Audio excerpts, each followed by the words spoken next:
يا مساء الفل عليكم، ازيكم عاملين ايه؟ يا رب تكونوا بخير. في البداية كده نصلي على النبي الاول عليه افضل الصلاة والسلام. زي ما انتوا شايفين كده، زي ما انتوا شايفين كده كوارع. هنعمل النهاردة مع بعض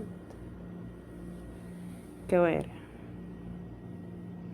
بس بطريقة جميلة والله، مش شكرانية ولا حاجة في نفسي، بس فعلا لو عملت الكوارع بالطريقة ديت يعني بجد بجد طعمها جميل جدا يعني. وانتوا هتشوفوا الطريقة يعني، بس كملوا الفيديو للآخر، خليكم معايا وكملوا الفيديو للآخر وهيعجبكم ان شاء الله. واللي بيتفرج عليا لأول مرة ومش مشترك في القناة، ياريت يشترك في القناة ويفعل زر الجرس عشان يوصله كل جديد. كده انا غسلت الكوارع كويس جدا، تغسلها وتتأكدي ان هي ريحتها بقت زي الفل معاكي. بعد كده بتنزلي بمعلقة حلوة كده من التوم المهروس، توم طبعا، على جنزبيل، على فلفل، على شطة، على زيت زيتون، على خل، ملح، يعني هريسة كاملة. وهتنزلي بقرنين فلفل رومي حلو، هتقطعهم برضو كده وتقلبي تقليبه كده، وتقلبي زي ما انا بقلب كده.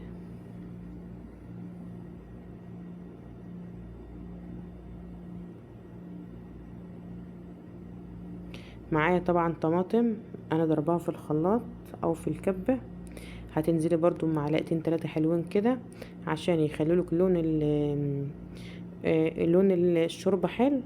وبعدين وهتدي طعم كمان جميل للكوارع. انزلي بقى بايه، بشوية. انا حطيت معلقة سكر عشان طبعا الكرع ايه يستوي معايا بسرعة، لان الكوارع بتاخد وقت. اللي انا حطيتها ديت مش ملح، ده معلقة من السكر.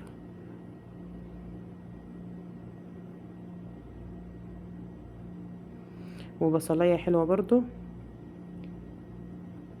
هتقطعيها برضو كده. ده كله هيظبط لك الشوربه، يخلي لك الشوربه طعمها جميل جدا ولونها كمان حلو.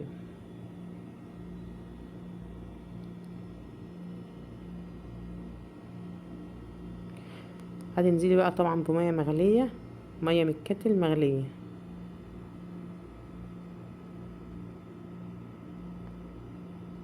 وهتسيبيها بقى مع نفسها خالص. شايفين اصلا لون الشوربه في الاول كده لونها عامل ازاي؟ ولون الشوربه يبقى جميل جدا وطعمها جميل جدا برضو. طبعا هنا انا هحط في الصينيه بطاطس، جربوها جميله جدا.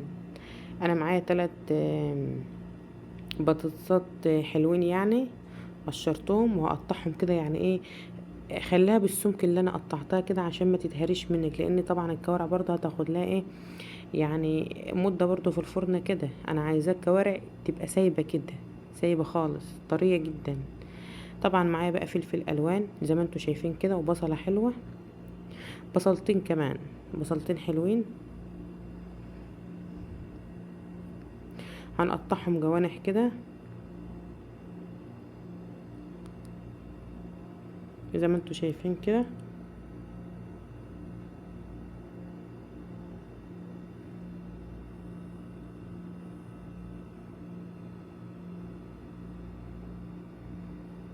شايفين لون الشوربة؟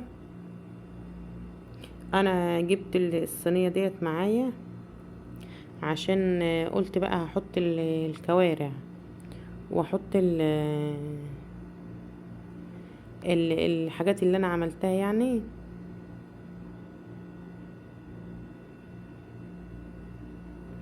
اللي انا قطعتها معاكم يعني، اللي هو البصل والفلفل والحاجات دي.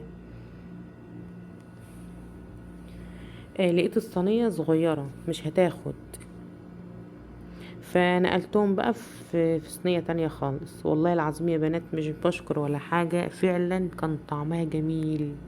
وانا بقى كنت عاملة جنبها صينية رز معمر في الفرن. يا خرابي، الاكلة ديت انا بموت فيها وكانت جامدة. شوف انا كده رص بقى البطاطس مع الكوارع كده، حسيت ان الصينية مش هتاخد، ولسه كمان الفلفل والبصل اللي انا قطعتهم، فرجعت نقلتهم تاني.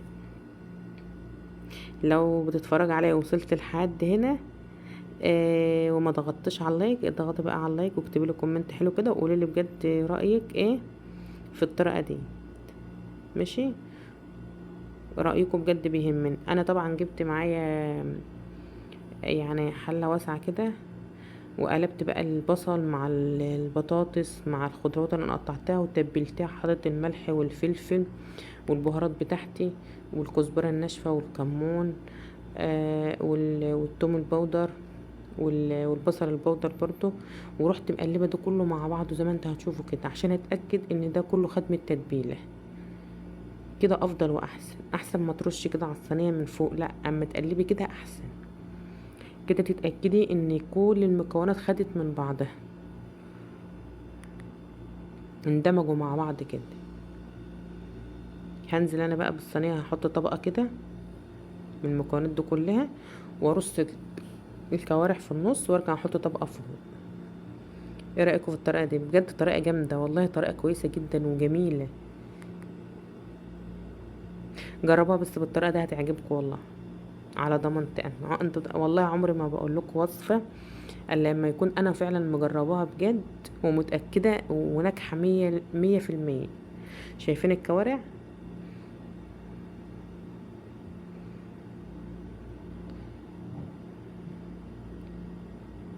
انا كده رصيتها في الصينيه، هرجع احط كمان طبقه فوق.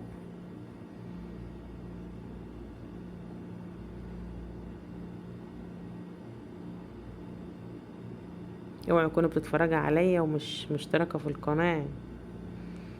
اشتركي في القناه وفعلي زر الجرس على الكل عشان يوصلك كل جديد، وما تنسيش اللايك. ماشي، وكومنت حلو كده زي كده يا عسل. ماشي، كده انا معايا ايه، ضربت طماطم في الخلاط، هحط معلقتين من معجون الطماطم عليه، وخدت، قلت بدل ما ازود ميه خدت معلقتين. شايفين شوربه الكوارع عامله ازاي؟ بجد شوربه، اللون والطعم حاجه كده ما شاء الله. انا كنت زودت معلقتين زي ما قلت لكم، وضربتها ضربتين كده في الخلاط، ورجعت ايه ضفت انا ايه على الصينيه.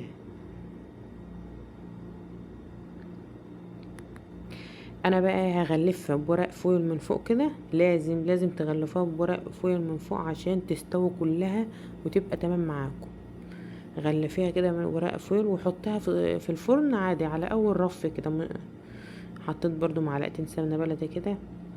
الحاجه اللي انت بتعمليها في البيت ديت لازم تعمليها، اصل انت اللي هتاكلي انت واولادك يعني، لازم تخلي الحاجه ايه حلوة. عندك سمنة بلدي حطيه، حتة ليا حطيها كده يعني. شايفين شوربة الكوارع ما شاء الله والله، شرب. شوف، انا بقى كنت سبت قطعتين كده، قلت هقطعهم واسيبهم في الشرب عشان اللي يجي يشرب من الكوارع كده يبقى ايه فيها قطع من الشوربة برضو كده تبقى حلوة.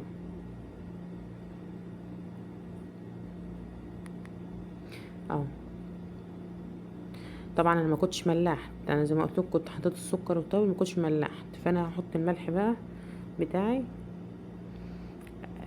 ويفضل ان انت تحطي الملح في الاخر، تدوقي في الاخر تشوفي ان كانت محتاجه ملح ولا لا، وتضيفي بقى الملح وتظبطي ايه الاكل بتاعك بقى في الاخر كده. طبعا هي كانت سخنه مولعه، انا كنت بقطع بالمقص كده، كانت سخنه يعني كانت لسه برضو، فانا قطعتها قطع صغيره كده وهحطها في الشوربه واديها غلوه تاني.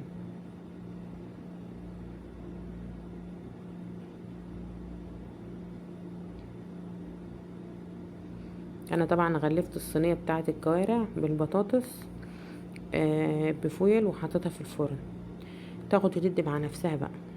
هتشوفوا بقى الشكل في الاخر حاجه ما شاء الله جميله.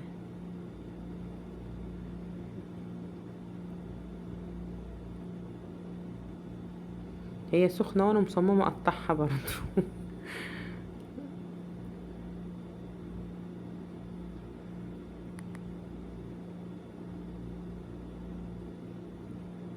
كده مثلا يعني اللي يشرب ياخد معلقه شوربه كده من الشوربه، يلاقي قطعه كده من الكارع، تبقى طعمها حلو كده، حتى تبقى الشوربه برضو ايه شوربة كوارع. هنظبط بقى الرز. معايا رز اهو. الكوبايه دي بتاخد نص كيلو. انا حطيت كوبايه، يعني مثلا حطيت نص كيلو، يعني زي كيلو الا ربع كده. تعالوا بقى شوفوا بقى انا بعمل رز ازاي. والله العظيم الرز المعمر انا بعمله بطريقه جامده جدا. انا بصوا ما بجد طعمه كان جميل جميل جدا جدا. انا حطيت معلقتين من الزبده وحطيت برضو معلقتين من القشطه البلدي. جربوا بس الرز بالطريقه دي كده وهيعجبكم. واما تجربوه اكتبوا لي وقولوا لي طلع معاكم عامل ازاي. معايا طبعا اللبن. يعني انا حطيت على الكميه دي تقريبا لتر لبن. ما حطيتش ميه خالص. انا عايزه الرز معايا يبقى طعمه كده، يعني الزبده والقشطه واللبن بس والملح. وهحط برضو الملح. وهحط بقى على البوتاجاز ده كله يندمج مع بعض. القشطه تسيح والزبده تسيح، ده كله يندمج مع بعض على ما اغسل الرز. انا كده غسلت الرز اهو. غسلت الرز كويس جدا. الرز ده بيزيد جدا. صن وايت، نوع صن وايت بيزيد، بس هو حلو يعني. يعتبر افضل رز جبته وظبط معايا هو صن وايت. انا اللبن معايا اهو. القشطه ساحت والزبده نزلت بها على الرز. بس مش هتحط حاجه تانية بقى. وحطها بقى يا ست الكل في الفرن وسيبها وكلي احلى رز. والله احلى رز هتاكليه. انا في الرز المعمر ما عنديش يوم مرحمين. بجد يعني. كده الصينيه طلعت بقى العظمه طلعت. شايفين بقى الجمال؟ شايفين الجمال؟ يا لهوي. اما لو يعني الريحه بقى كانت قلب الدنيا والله. البطاطس طابت جدا والكوارع برضو. انا هرجع احطها تاني في الفرن واعلي الشوايه بس ان هي تاخد لون من فوق بس. شايفين؟ ايه رايكم بجد؟ والله استنى رايكم في الكومنتات بجد، عشان رايكم بجد بيهمني والله، وبيفرحني وبيشجعني. وانا بشكر زمايلي كلهم وحبايبي اللي بيعلقوا لي، ويعني بيعلقوا لي يعني تعليقات حلوه. ربنا يخليهم يا رب ويكبر قنواتهم. وبجد بشكر كمان اللي بيعلقوا لي، اللي بيتفرجوا عليا وبتعجبهم فيديوهاتي وبيعلقوا لي برضو تعليقات حلوه. بشكركم بجد. وانتم ما تعرفوش والله يعني التعليقات ديت بتفرحني ازاي. يعني كل ما الواحد يحس ان هو مثلا محبط وكده فبلاقي كومنت حلو بحس بتشجيع وبحس ان انا يعني فعلا بتفرحوني والله العظيم بالكومنتات الحلوه دي. ربنا يخلوك يا رب ويدومكم في حياتي. ما تنسيش اللايك بقى ماشي عشان تفرحينا اكتر. ايه رايكم بقى؟ ايه رايكم بجد؟ زي ما قلت لكم هستنى رايكم في الكومنتات.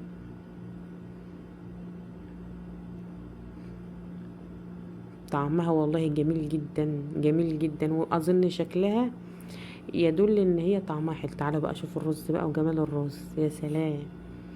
مش قادره اقول لكم طعمه كان عامل ازاي والله العظيم بجد. طعمه كان جميل جدا.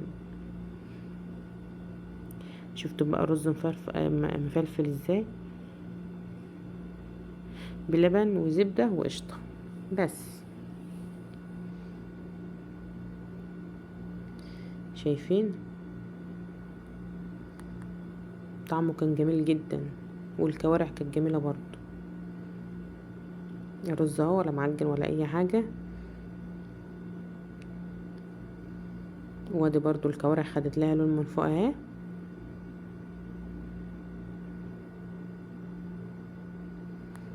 الصينيه بجد كان طعمها حلو. الكوارع والبطاطس ما شاء الله كان طعمها جميل جدا. الرز برضو كان طعمه جميل جدا. لا انا دي طريقتي في الكوارع. عادي عايزه تعملها في صينيه من غير بطاطس ماشي، عايزه تعملها ببطاطس ماشي. بس انا عندي اولادي ما بياكلوش الكوارع فهم بيحبوا البطاطس في صينيه كده، فانا قلت اعمل بطاطس. وفعلا البطاطس كانت طعمها جميل جدا. ده طريقتي في الكوارع وطريقتي في الرز المعمر برضو. ولو استفدت فعلا من الفيديو والفيديو عجبك اكتبي لي كومنت حلو، قولي رايك ايه، وبرده ما تنسيش اللايك. وبجد طعمها حلو والله على ضمانتي، مش عمري ما هقول لكم حاجه يعني اللي اذا انا مجرباها وطلعت معايا كويسه. فانا بجد انا بقول لكم طعمها طريقتي في الكوارع وفي الرز المعمر، واظن الشكل واضح. ويا رب تكونوا استفدتوا حاجه من الفيديو، والفيديو يكون عجبكم بجد، وربنا يحسن ما بين ايديكم يا رب. تعالوا كلوا معانا بقى. انا عايزه اقول لكم انا اللي اكلت الرز ده. انا اللي خرمت كده واكلت الرز ده.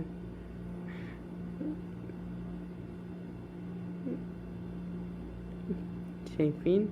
قولوا رايكم بقى في الكومنتات،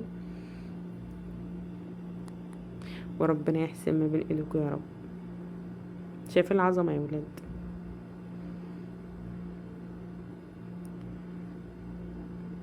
ربنا يحسن ما بين ايديكم.